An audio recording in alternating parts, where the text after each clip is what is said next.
Welcome to the Accidental Experts podcast. I'm your host, Bryce Hamilton. I'm a licensed clinical social worker and a child and family therapist. I have been in practice for over 15 years, and I'm also a mom of 4. So I know the challenges both professionally and personally. I'm so glad that you're here today to grow your parenting toolbox. Please come as you are and be ready to learn. My goal is to make you the accidental expert so that you can raise healthy humans. Hi, guys. I'm so glad that you're here today. So today we're going to be talking with Kim Merrill, and she is a mom to a woman with Down syndrome, and she's going to tell us about her experience. I am so excited to introduce you. With that, let's get to Kim. Thank you, Bryce. Yeah, Here. we're so glad that you're here. So let's talk about your amazing daughter that has Down syndrome. Tell us about your story. Yeah. So I was 26 years old, and Kirby, I'm a mother of 4. Me and my husband have 4 kids, and Kirby is the oldest, and she was born when I was 26 years old, and I did not know that she had Down syndrome before she was born, and we didn't know she was a girl. So we were elated when the doctor held her up and said, "You have a baby girl," and I really wanted a girl right off the bat, so I was thrilled, and she was not breathing well. So he says, she's not breathing too well. So I'm going to give her to the nurse who took her off to get oxygen. And so he kind of dealt with me a little bit in terms of the post-delivery. And then he went to go check on Kirby, and he came back in. I'm still on the delivery table. And he said, I asked him, I said, well, how's she breathing? And he said, well, that's the least of my worries. And my thought was, what is more important than breathing? And then he said, Kim and Rob, I suspect that your daughter has Down syndrome. And my world that was spinning stopped, and I just heard my little brain working as hard as it could. Down syndrome down. I was trying to find a file up there to recollect I knew what it was. I just didn't know that much about it. So that was in 1985. And, our doctor was so great, and he explained a little bit. I had a few questions like, how long does she live? Because when I was younger, I had read a book called Angel Unaware, and it was by Dale Evans and Roy Rogers, which you would know those were actors back in the 50s. But they had a daughter with Down syndrome, and that little girl died pretty young as a toddler because Down syndrome sometimes can be born with a heart defect, a hole in their heart, and as they get bigger, then the hole gets bigger. And back then, they didn't do surgery for it, but now they do, and they repair the heart, and the child can live long. So that was really my only question I could come up with. So then he left, and Rob and I were really quiet, and it was just settling in on us. And then we thought the Lord chose us to be your parents. He could have given us anybody, and he gave us Kirby, and in a way it was very humbling. We thought, and we wanted to embrace it. All of our other friends were having very normal, healthy children, and for whatever reason, the Lord gave us Kirby, and for that, it changed our thinking of, we're going to adore her, love her, and embrace it, and she's a gift. And for whatever reason, we know there's something very special intended for Rob and I in the fact that we now have a baby with Down syndrome. Yeah. So. Yeah, what a beautiful story to not know and then to be able to embrace it. Because I know parents are scared. I think this diagnosis can be really, really scary for families, and they don't know how it will look. And so that fear gets in the way. So what words of advice or thoughts do you have? What do you want parents to know? And then also, how has it changed your life or your family's life by having a daughter with Down syndrome? Mm-hmm. Well, first of all, it is so normal you fear the unknown. So, and we were first time parents. We didn't know what we were doing to begin with. And then all of a sudden, so it is scary. And, you don't want to screw up, and you don't know what you're doing. So I would say to parents, we live in a day and an age where there's so much information and there's so much help, that there's all kinds of programs and early intervention. No matter what the disability, early intervention is so crucial, in my opinion, and it's available. It's wonderful. There's the Leanne Britton Center, which is associated. We used to be Shawnee Mission Hospital, but it was Advent Health, and we took Kirby there as a newborn. And back then, it was called the Infant Development Center.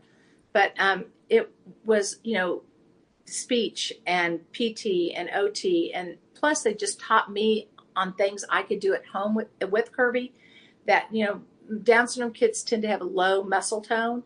And so, that's why they're delayed a lot in their physical development, crawling, rolling over. I just worked a lot with her at home, which I loved. And I learned so much about a child development, which I had no clue. So I would just encourage parents to seek help. And also, it was really beneficial that there were other parents that had special needs kids. So that really became a strong community of support for me. We get together. There was a mom support group, and we became really fast friends. And they all had different types of, their children had different types of disabilities, but we all got to know each other through at the Leanne Britton, which used to be the Infant Development Center. And then I think the thing that Kirby was the oldest. I have 4 kids, like I said earlier, and I think her impact, there's no doubt that, I'll go back. I had a friend of a friend that wrote me a letter. I didn't know her, but she was a friend of a friend who also had a Down syndrome child, and they lived in Oklahoma. And she said, she encouraged me that as soon as you feel up to it, have more kids, because those siblings will impact your daughter's life in terms of development and just socially, and they'll be a great help to her. So we did. And the more I, think about it, we were doing that so that they would help Kirby, but really looking back, Kirby probably had more of an impact on her siblings. She's got 2 brothers and a sister, and, they're adults now, but just watching how living in a home where you have somebody that is different than you, and it forms and molds you. It molds your character, your personality. I swear my children are just empathetic. The way they loved her, and it was hard for them because they Kirby got to go to public school, and because they're so close in age, they were all at the same school, and it was I'm sure there were embarrassing times, but when my son was a freshman at high school and Kirby was a sophomore, and it was lunchtime, it was his first day there, and Kirby was sitting at a table by herself, and he chose to go sit with her and have lunch. And I just thought, that you can't put a price tag on that in terms of raising your kids and wanting them to be really neat human beings that love and care, instead of going to sit with his buddies at the tan and popular table. He chose to sit with her, and he did that for a long time. So in terms of changing us, our society puts so much emphasis on physical appearance, beauty, intelligence, athleticism, money, just popularity. And that's the greatest thing about Kirby Merrill. She doesn't give a rip about any of that stuff. And it slaps me and Rob, my husband, in the face when we it just gets us back to what's right and what's real and what's the best. And it's not all this other things that our culture tends to tout as most important, because it's not. It's character. It's who you are. It has nothing to do with outward appearance or those other things I mentioned. So in answer to your question, she has changed us tremendously. I would never, ever want to do anything different. I would never change it. I would ask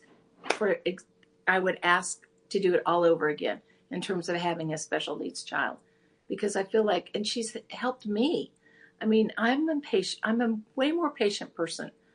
I can find humor in things. I mean, we laugh a lot because we have to, because life isn't perfect. And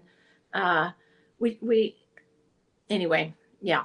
So yeah, that's an amazing story. No, it's great, because I think about the people that have been in my life that have Down syndrome, and they're some of the happiest people I've ever met. Just there is a simpleness about the way that they live life, and it's good for us to recognize, like, this really isn't such a big deal. It feels like a really big deal right now, but like the things that matter are these Mm-hmm. things, not those things. And to have that reality and just to see their smiles and how happy they are about the smallest things sometimes is lovely, right? Yeah. Because I think sometimes we forget about those like everyday joys. Like it's really about those little moments that are the things that really create life and matter. So I love that Kirby's able to do that.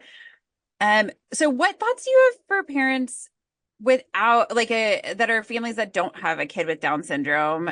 Like, what do you want them to know? And then also like, how as a community do we advocate for our kids that do have Down syndrome? So maybe Mm-hmm. not in the parent perspective, but like offering advice to other parents that don't have this experience. Mm-hmm.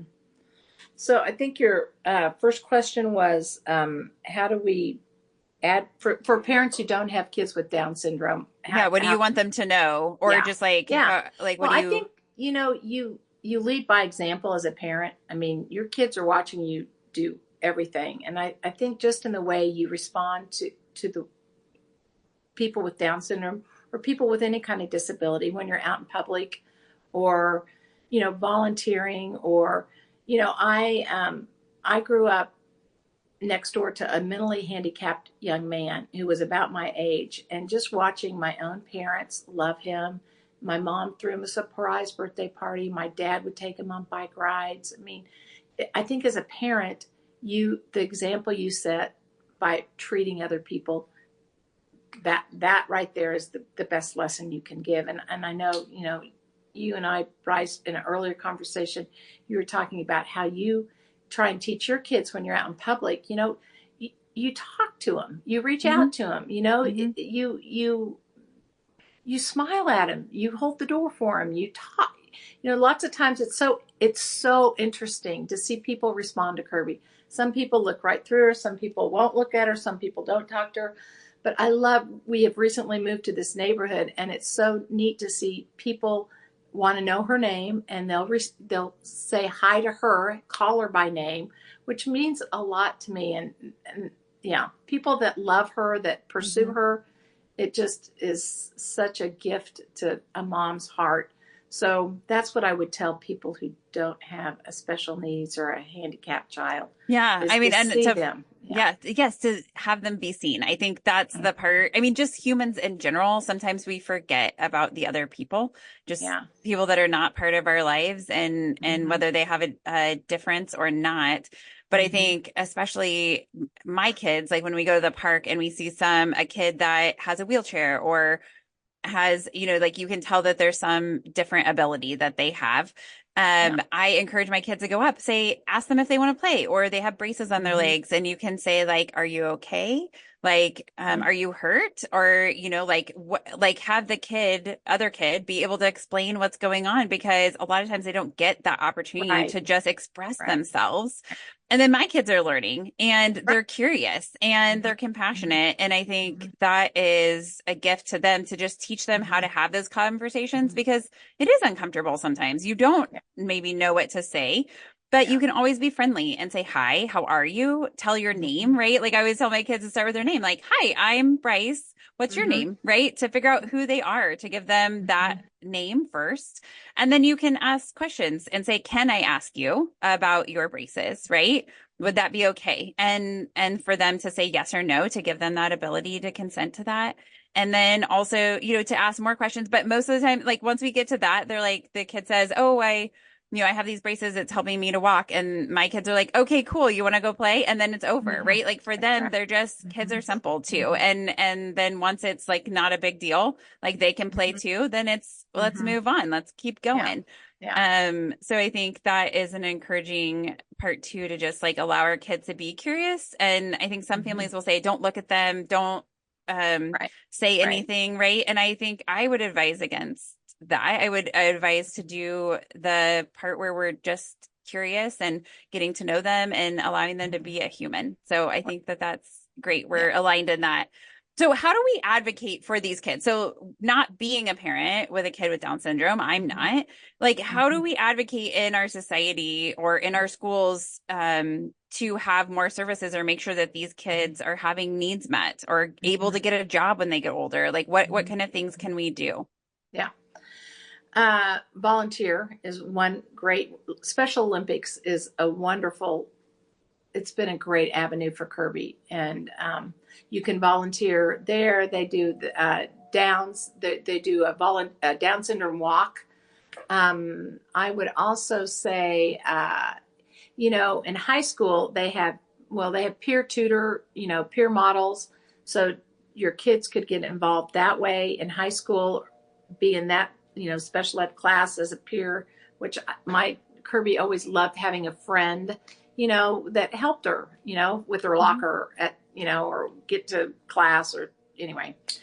And as an adult, I think it's funny because Kirby has two jobs. She works at Lifetime Fitness, which she went through the Blue Valley school system, and they have a wonderful program called the Access House. Once the kids graduate from high school, then they go to this program for 3 years, and they infiltrate them throughout the community by teaching them jobs. She's worked at Target and Applebee's and AMC, and they don't pay them, but they're giving them on-the-job training, and they have a coach with them, a job coach, the entire time.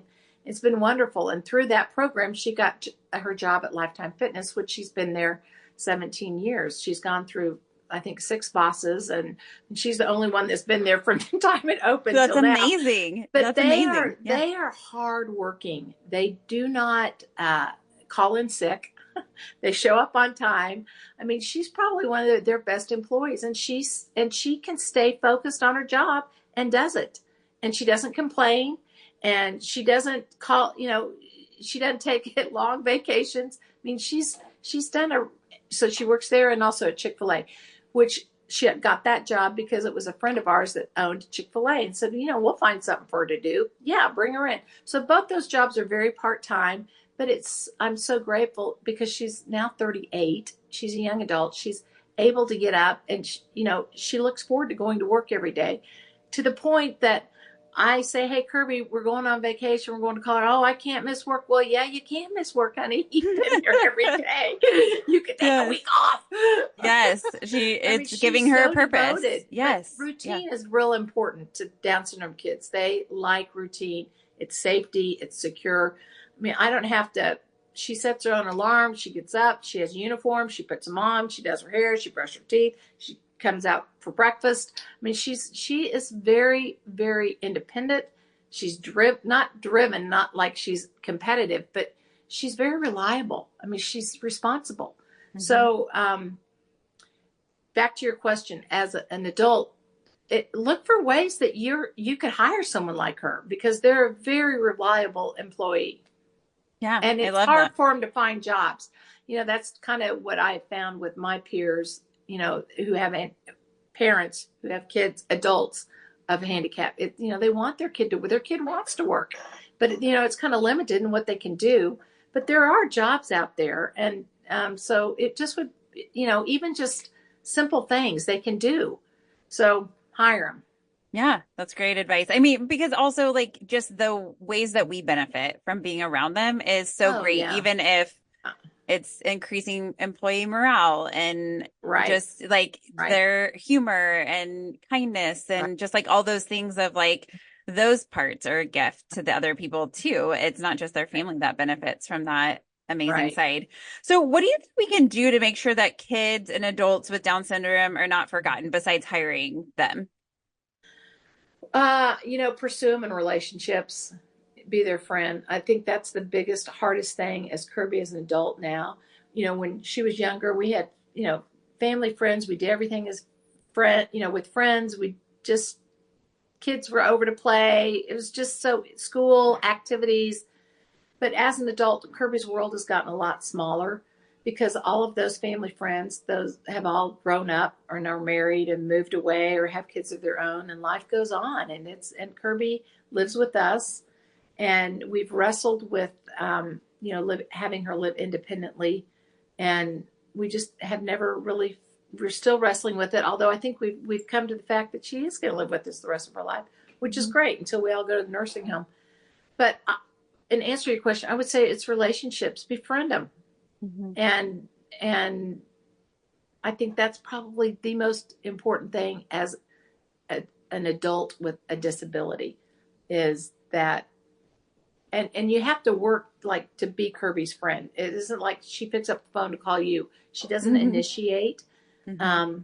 So if you, and that's why I'm so grateful for her siblings, because they do pursue her. And then we have these precious in-laws, my daughter-in-laws, my son-in-law, who love her, who also, pursue her. But I know Kirby misses, she had some really sweet friends. Actually, one of her really good friends, a family friend, who's now married and has 3 kids, 2 biological, but she went and adopted a baby with Down syndrome because she was so touched by Kirby as her friend as a young, and she just loved the influence. She saw up close and personal our family and how we, you know, how we lived. And she adopted a baby with Down syndrome. That's amazing. Anyway, yeah. Yeah. So what do you feel like you have learned in this process? Oh gosh. I am who I am today because of Kirby Merrill. Um, I've learned a lot of patience, and I've learned that you got to let go of what other people think. It could, yeah. It was just hard when she was younger because it's hard. I don't want to paint this perfect picture. Your heart breaks a lot because you want her to succeed and think her life is a little bit harder. Um, but I would say I've grown in being more compassionate and understanding and probably giving up of myself and what I thought my life was going to be like, it's way better than what I thought in terms of just character and things that are really important. So I would say grace, patience, empathy, compassion, and a humbleness. It's humbling, and it's hard, but it's all been really good, and I wouldn't change a thing. Yeah, I love that. Okay, so what do you want parents of kids with Down syndrome to remember about our conversation? Because, like you were just saying, it is hard, and especially when you have young kids and you're in the thick of it, whether your kids have a special difference or they would be considered more neurotypical. Like, it is hard. Parenting is hard. It is so hard. But I think there are pieces that we want to give parents to encourage them. What would you want to say? Well, I would say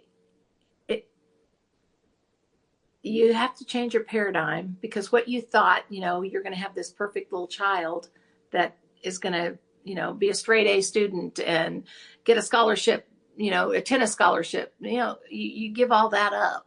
But on the flip side, these kids with Down syndrome are a gift. They're incredible human beings and our world needs them. Mm-hmm. And I would not encourage anyone to abort because she's one of the greatest gifts.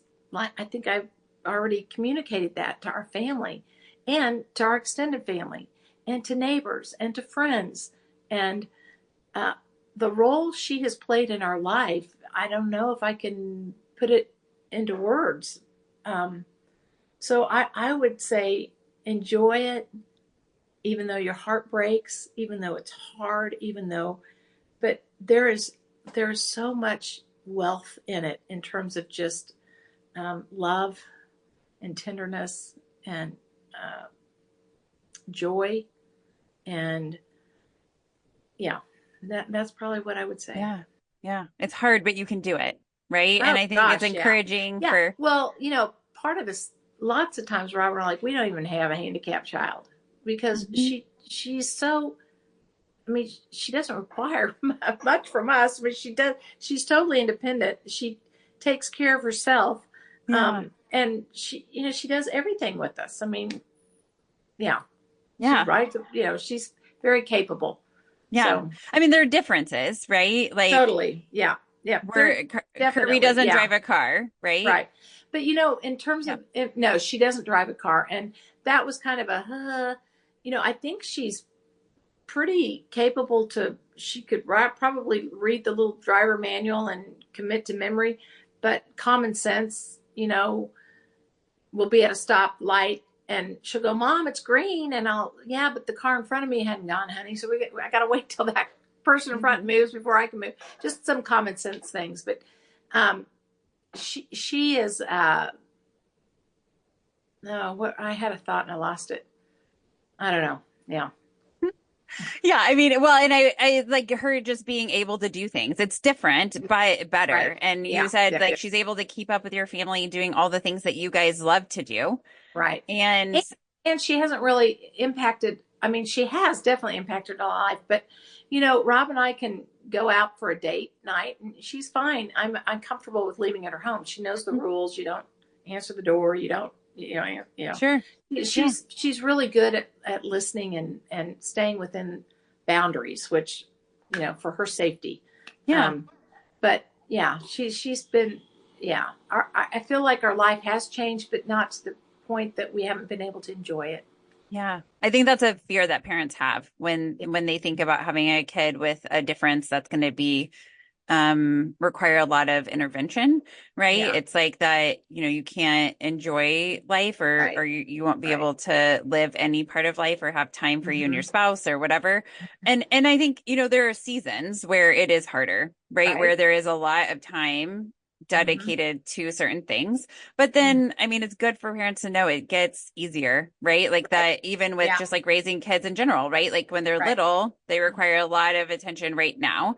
Teenagers still require a lot of attention. It's a little different, but then, they grow up and they still need attention, but it's just different. Right. Like you can give some space and trust and do things. So that's really encouraging for parents to hear. So thank you so much, Kim, for coming today and talking about your story. I so appreciate it. Thanks. Well, I enjoyed sharing it. Thank you, Bryce. I wish you well. I don't know about you, but I am so thankful for Kim coming on and talking about her story of raising Kirby and how it has so positively impacted their family. I just wanted this message to get out because I think it's so important that families understand that difficult can be wonderful. And I know that in the moment, sometimes that's really hard, but to embrace it and to grow through it. And with that, I will say thank you so much for coming today, for showing up and to encourage yourself if you're somebody with Down syndrome, but also to be an encouragement to other families if they have a kid with Down syndrome. And I would love for you to subscribe and share this show and follow us on Facebook and Instagram and YouTube, and also keep the emails coming. We're loving all of the suggestions and thoughts. accidentalexperts@gmail.com. Have a fantastic day. Some words from our legal team. The information presented in this podcast is not intended or implied to be a substitute for appropriate professional advice, diagnosis, or treatment. All content, including text, graphics, images, and information contained on or available through this podcast, is for general information purposes only. This podcast makes no representations and assumes no responsibility for the accuracy or information on or available through this podcast, and such information is subject to change without notice. You are encouraged to confirm any information obtained through this program with other sources and review all information regarding any condition or treatment with the appropriate professionals. What we're saying is, yes, I am a real therapist, but I'm not your therapist.